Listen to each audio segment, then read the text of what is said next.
all work in the village and they live communally and interact with everybody. And they every year they have a festival that the public is invited to, and one of the headliners in the festival is an award for best delusion.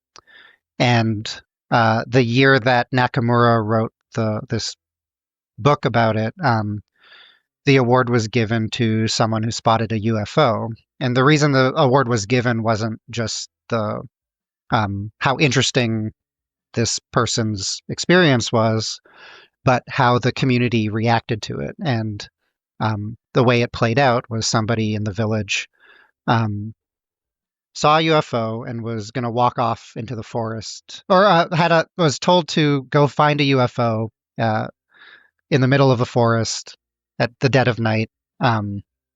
It's a cold night, and they had to go find the UFO and save the world, pilot the UFO. And the rest of this group, which includes both patients and staff, they all have kind of like equal democratic voting and equal say, decided to hold an emergency meeting just to make sure this person didn't do something unsafe in the middle of the night. And they all just collectively talked through with this guy all the different options, being like, well, what if a group of us went to the forest with you? And he said, no, I have to go alone. What if a few of us scouted beforehand to see if the UFO was there? He said no, and nothing was really working. And then eventually someone was like, well, you've never piloted a UFO before. So if you're going to save the world, like, you should know how to pilot it. And he's like, that's a fair point. I don't know how to fly a ship. He said, well, who does have some experience like flying airplanes is our doctor. Like, you could talk to our doctor about it. And the guy's like, yeah, all right, good point. And decided to go to sleep, talk to the doctor in the morning. And, it doesn't idealize every aspect of this community when talking about it, because there's still parts of that story that are like, it still required kind of tricking a guy into a psychiatric intervention that maybe some people agree is necessary, maybe some people don't. But what I find really beautiful about it is that it is a collective response to someone's distress. And I think it's really beautiful to think about what collective responses to mental illness would look like. And that is something that for a long time in my life I felt was missing from very like individualized approach to the concept of, like quote unquote mental health. So that was something else I wanted to write about at least a little bit in this book. The other patients and the doctors there, you don't necessarily have to believe what the person is telling you, but there's still ways to support people in that situation as a group. Yeah, absolutely. And that is a case where, people in the community have different relationships to what they're seeing. Some people are quite, like for some people it is like somewhat debilitating what they're experiencing.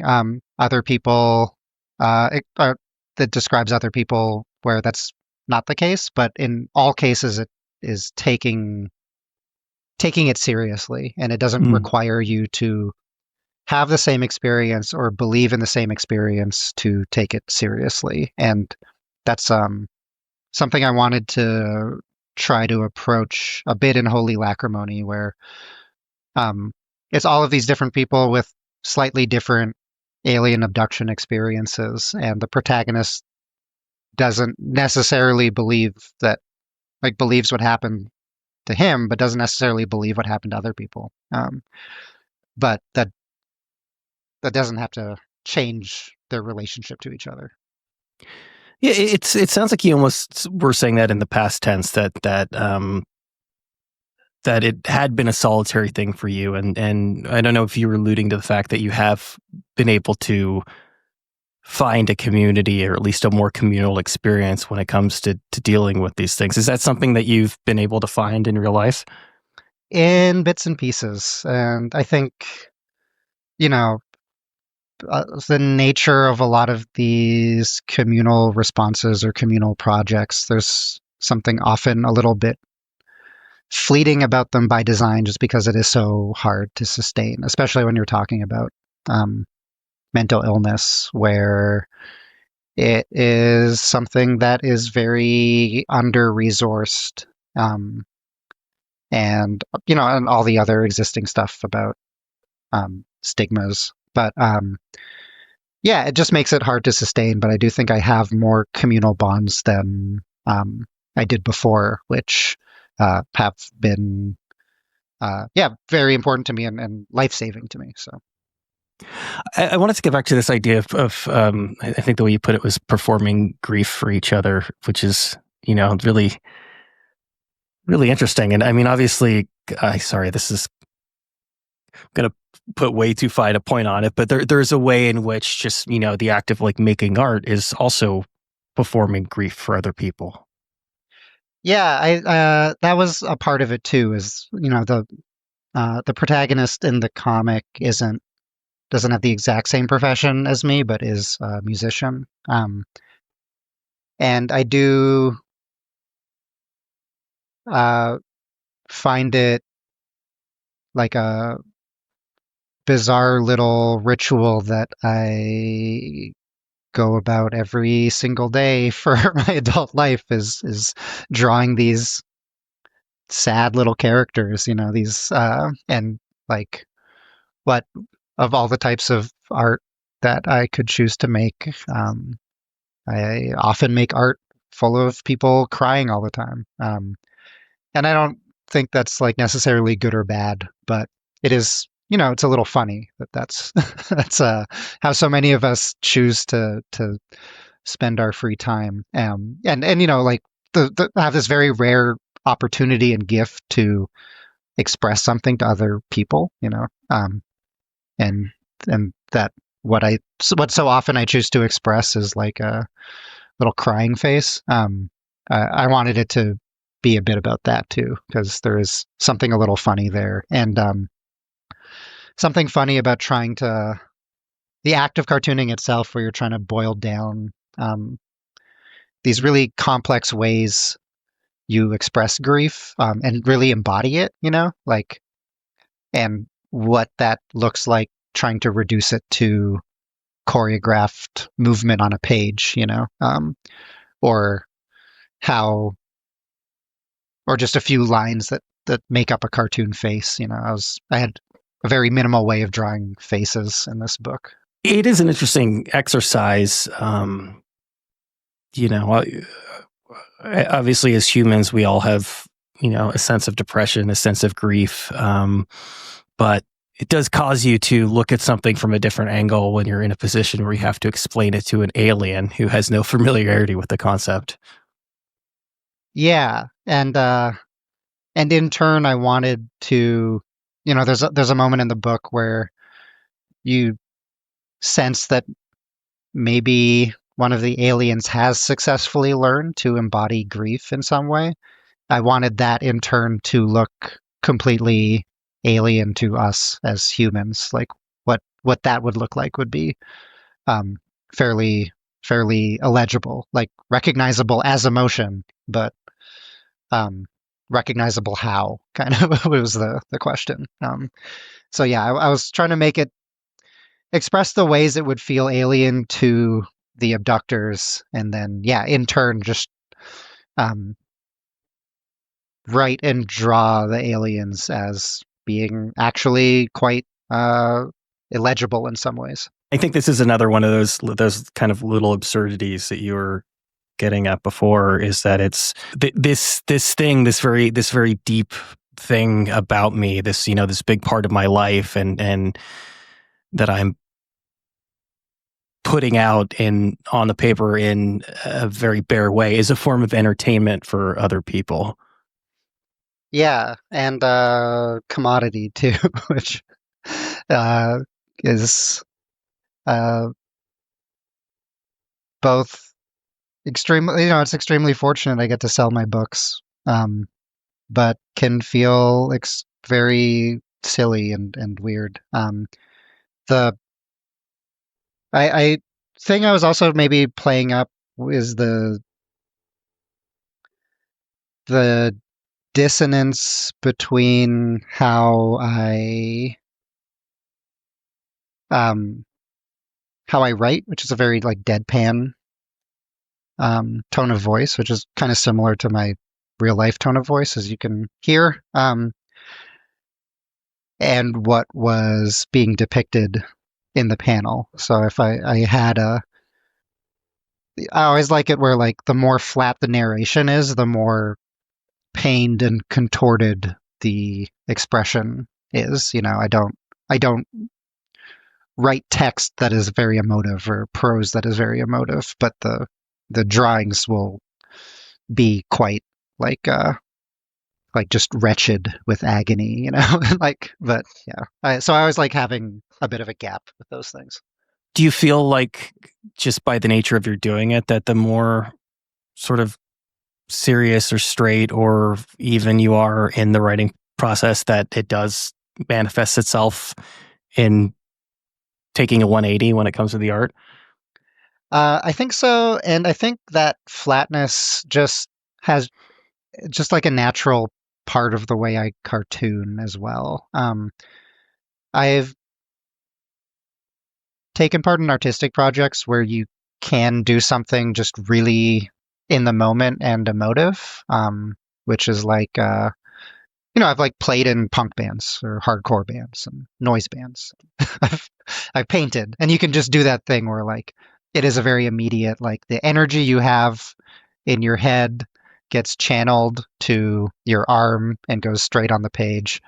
Um, but it's kind of hard to write a comic in agony or write a comic in anger because you have that feeling at the beginning, and then that feeling gets kind of like flattened out through the process of like measuring a panel border, making sure all your letters are going in a straight line, like inking, all of the boring parts of making a comic. And I think that like flatness is something I've leaned into a little bit. I think of like some of the other, there are plenty of counterexamples of comics that I think are quite like um, expressionistic in their writing and art and line and all these things. But I think that flatness, like I think of like Dan Clowes as being like one of the best examples where his comics write about and express emotion in really like beautiful and nuanced ways, but themselves are um, the the product of so much refinement and winnowing down. That's interesting, and that was something that I was trying to reconcile before as I was reading about you discussing the improvisational nature of the work. Is it strikes me that in a lot of ways, like comics is a medium that isn't really, I don't know. It seems to kind of be the antithesis of improvisation, or at least the way that you do it and a lot of other people do it, where it is, it takes an extremely long time to do this, and you have to lay the pages out and do the panels, that it's maybe hard to be spontaneous and improvisational in comic form. Yeah, and I try to have premises that allow for that, basically. Part of why I have taken a more improvisational approach to writing is just I had the classic thing early in my career where you start a very ambitious graphic novel project and get 100 pages in and then throw it out, which I think is common. Lots of mediums, including comics, is yeah, you are young and you bite off more than you can chew. But I noticed it happened a few times early on where I had written so much out in advance that in the time it took me to draw it, which would sometimes be like a year or two after I wrote a page, it's like when you get around to drawing it, um, my interest in drawing it has just like would just be totally stripped from my body because I was writing about ideas that seemed potent to me 2 years ago, but like just no longer stimulated me anymore. So improvising lets me stay interested. And I think it also means that I take on a lot of structures that give me lots of room to surprise myself. It has also meant that a lot of my comics are a little meandering, but I think that's another quality I've leaned into.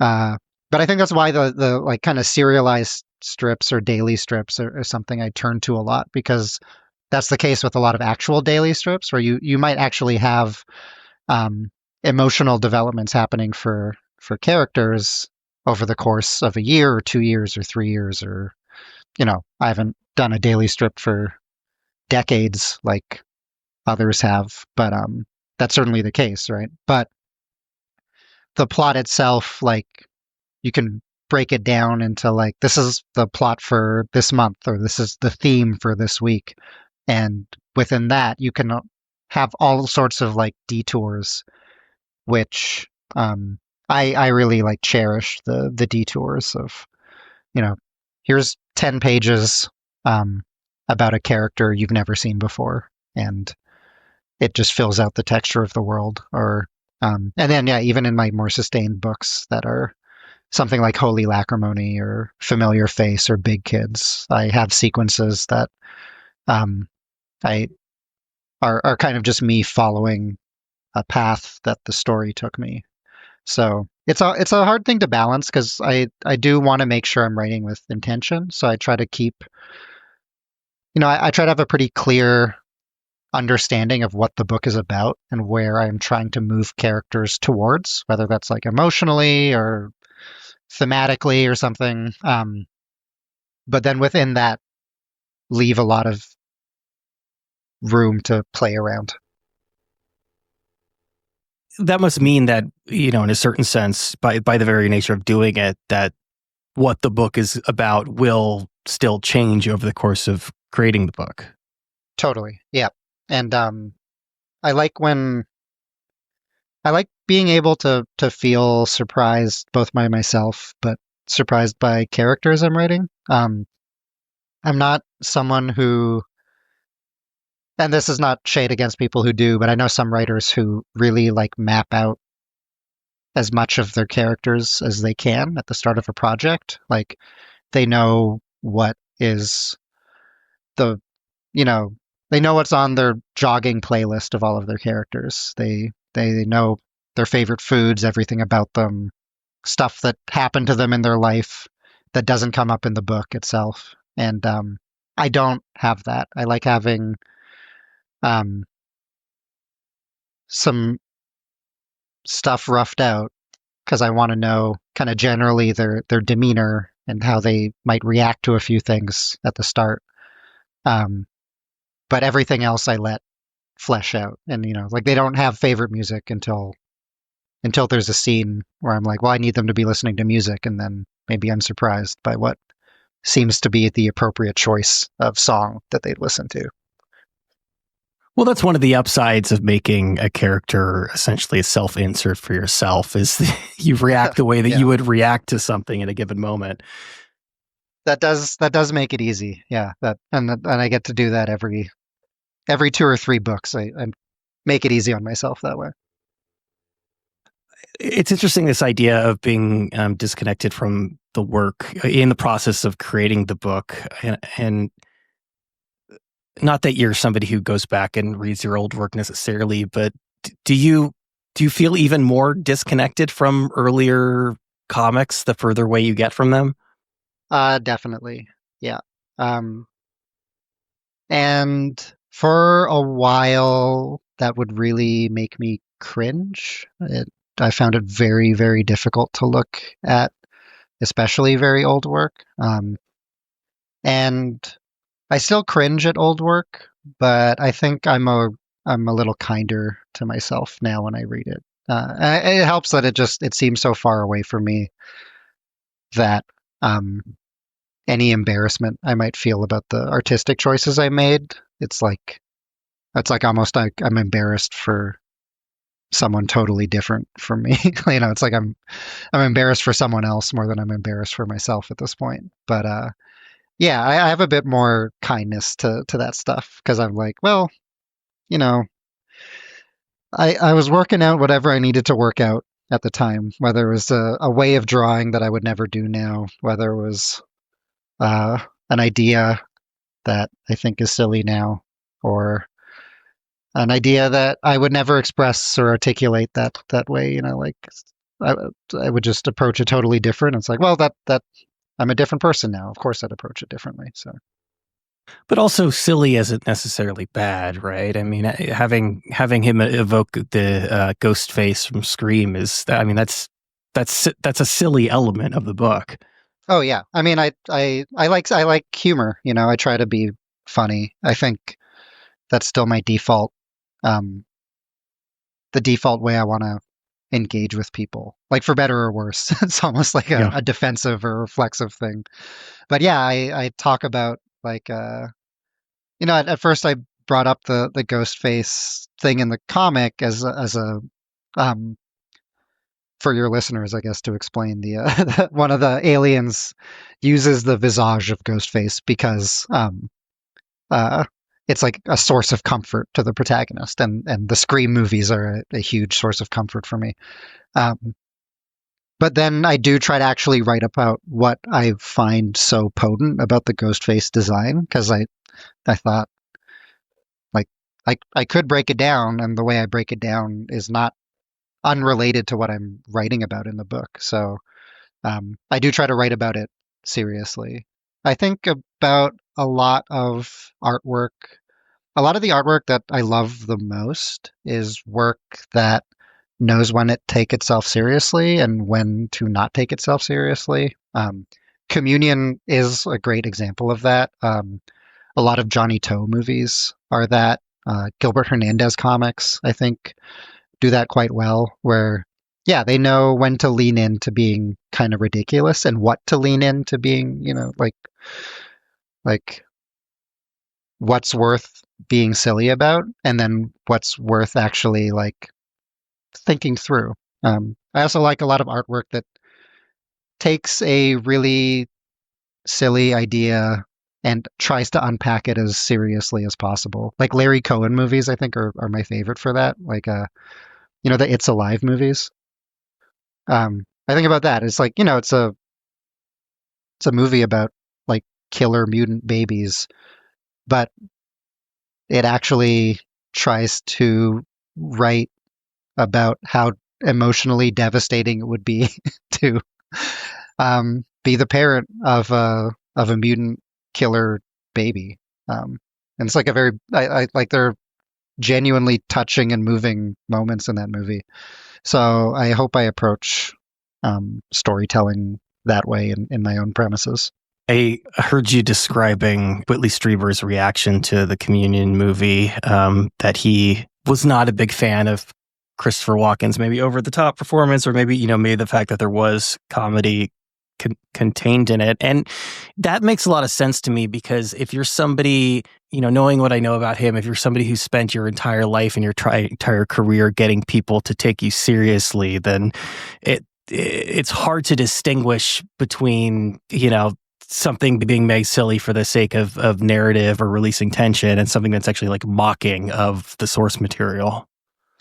Yeah, and I get why he would have that reaction to the work. Like I think it's an understandable reaction to it. But to me, that's what really makes it feel both relatable and feel real. I haven't had an abduction experience, and I am personally agnostic about experiences. That's not what I find. I obviously have an interest in them, but what I find potent about them isn't trying to think through their veracity or not. I assume there's a lot, just like there's a lot in this world in general that I won't really know for certain. Um, but I can think in my own life where circumstances, both exterior to me or interior to me in some way, something that's going on in my head, have put me in really outlandish situations. Um, my life at its most tragic has also felt the most ridiculous.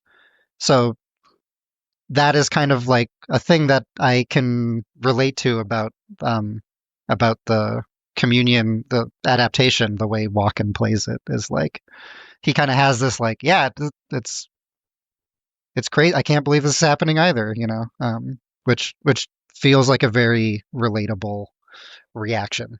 This gets back a bit to what you were talking about when you were discussing the Bethel House thing before, but I think the way, the right and the compassionate way to approach somebody having that experience, whether or not you believe them, is to listen to them and to, like you said before, accept their reality for that moment. Yeah, I always think one of the um, most generous things ever extended to me, and in turn, the most generous thing I can extend to people around me is the benefit of the doubt. It's hard sometimes, and sometimes people are just wrong, right? I mean, Sometimes, yeah, that's true. And it's tough too, because like I think sometimes you have to talk to someone who you believe is wrong about what they're yeah. experiencing, and people have done the same with me, where I thought I was experiencing something that I was not. Like in like whatever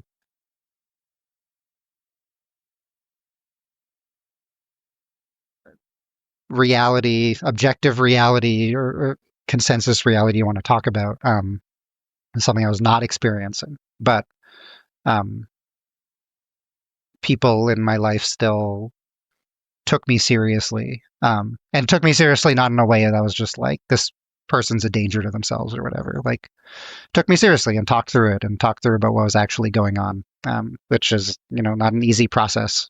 I think so much of just going through the world and being like a decent person is accepting what other people feel or think about themselves. So insofar as they're not actually harming other people, obviously that's where the line is. Yeah, definitely. Yes. Yeah. Maybe benefit of the doubt. Suspension of disbelief might be a better way to, yeah. What is your personal connection to the Scream franchise? I just watched it a lot growing up. It's, that's like how it started. I think there's so much to love about it. And I watch a lot of horror movies. But the Wes Craven, I'm not a big fan of the reboot. But the Wes Craven, the first four Scream movies, I just really loved. I, I'm older millennial, but so it means I did kind of like the wise ass Gen X sensibility, and I was just kind of squarely the right, like the target audience for like a self-referential horror franchise for horror nerds.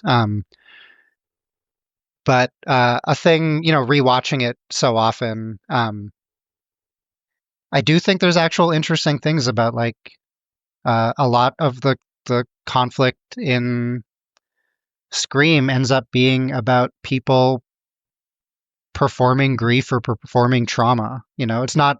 It's sort of the opposite of like the cliche about like all horror movies post 2015 or whatever are about trauma. It's almost about like it is frequently characters like in conflict about the performance of grief or the performance of trauma or mocking the performance of either.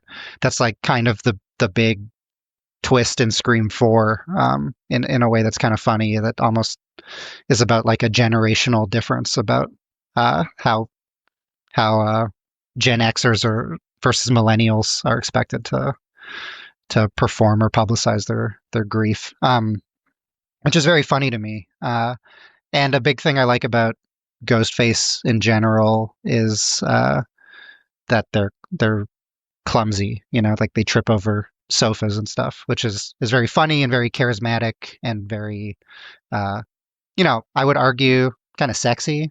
Sexy aspect of Ghostface is that, yeah, they're like bumping into lamps and stuff. So yeah, but also pragmatic and realistic from the standpoint that if you're wearing a big ghost mask and running around, like you're gonna bump into shit.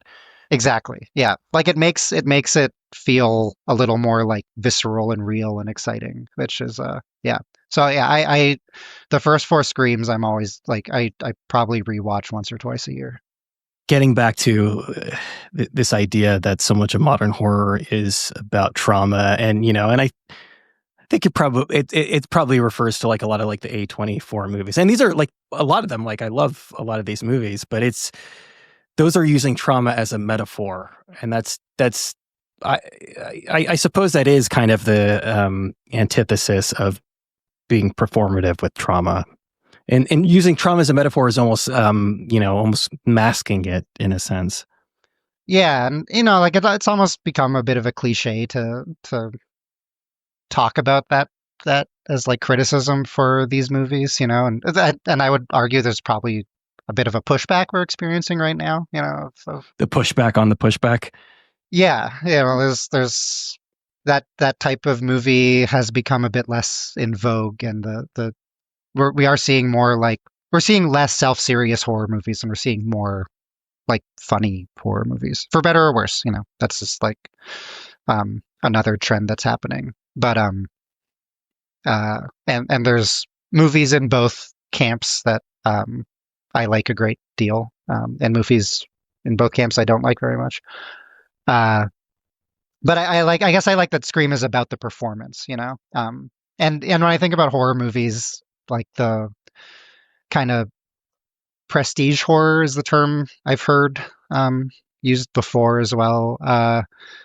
I do think there's an aspect of prestige horror which is just taking what was already frequently subtext in horror movies and just making it text. And for better or worse, I don't think of myself as a very subtle writer myself, so uh, I don't dock points, especially in the horror genre, for being unsubtle. But the history of horror movies is histories of traumatized people, people talking about death, dealing with death. So there was something funny about the shift to prestige horror, and saying, talking about them being about grief or being about trauma, as though that was very novel and not just what was baked into this genre for Guys in hockey masks like killing generations of children. Yeah, yeah. Like that's a pretty that is generational trauma right there. Yeah, like slasher movies. Those aren't movies about knives. They're yeah. I'm sure that this has been talked to death, but I think the reason why Scream works is because it's also a good horror movie. It's meta, it's making fun of it and all that too, but it also is like a good, genuine horror movie. Yes, totally. And there were so many kind of wise ass Scream knockoffs that some I like a lot, some I don't think hold up very well. But you can see like the reason that Scream was so singular wasn't just that it got there first. It was because it actually functions as a horror movie that is like tense and surprising and fun in all the ways that you want a horror movie to actually be. I hadn't until like a couple of years ago gone back and I hadn't seen the that Nightmare on Elm Street. New Nightmare. Yeah, that's the super meta. It's basically like a proto Scream, and I don't think it quite gets it doesn't get it right the way Scream does. No, but I like that movie a lot. That has a I kind of like I made like a list of movies with this vibe that are like the 80s dreamlike child fantasia movie. There's like they're kind of hallucinatory. That's a lot of Nightmare on Elm Streets, though. That's true. But I think about like that the kind of like Nightmare on Elm Street is frequently like a Looney Tunes fantasia. I think of New Nightmare as closer to like Company of Wolves or Return to Oz, Paper House, like being kind of moody and weird. Almost, I don't know what it's hard to, it's such like a vibe. I know New Nightmare is a 90s movie, but I think of it as this like 80s weird, wistful, or wispy, not wistful, wispy, like children's dreaming subgenre of movie that. But I think it's the fact that it is a 90s movie, that it is on the cusp and that it is representational of this transitional time. Yeah, definitely. And yeah, and Craven was a director who was able to work in like a lot of different tones.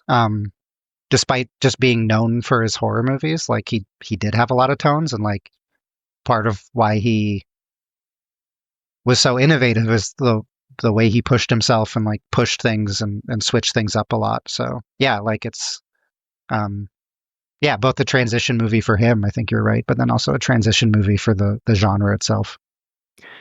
You sent me down a rabbit hole with Ghostface where, and I'm sure this is something that I've looked up a million times, but whether the Ghostface mask predates Scream, and it does, but what's interesting is to go back and look at like early prototypes of it that they were going to use, and they're more complex. And I think that what the mask ultimately did really well, and a big part of the reason why it is so iconic is because it really boiled it down to just a couple of shapes.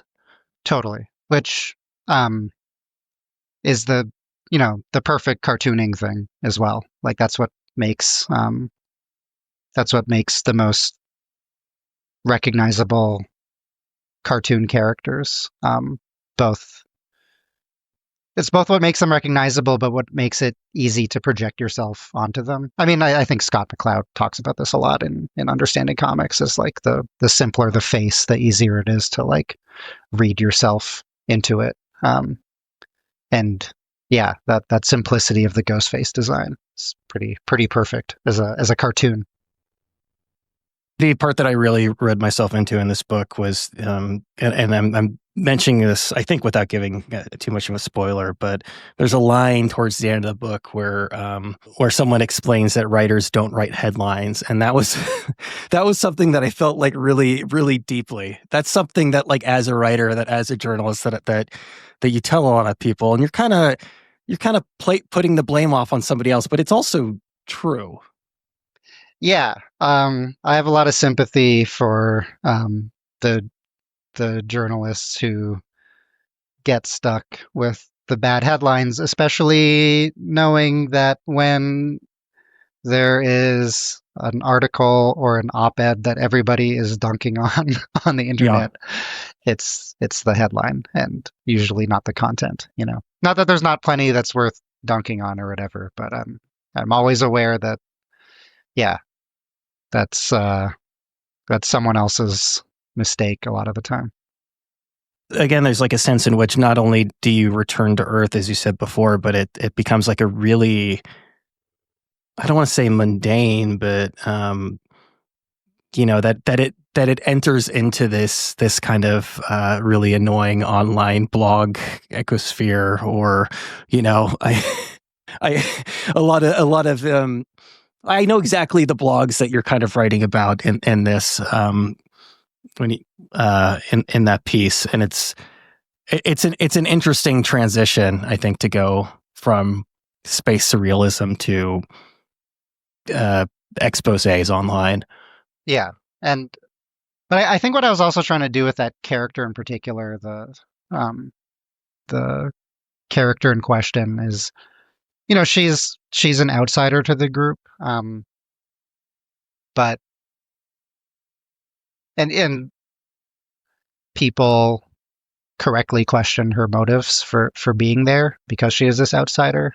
But I wanted to see if there was room for her there too, and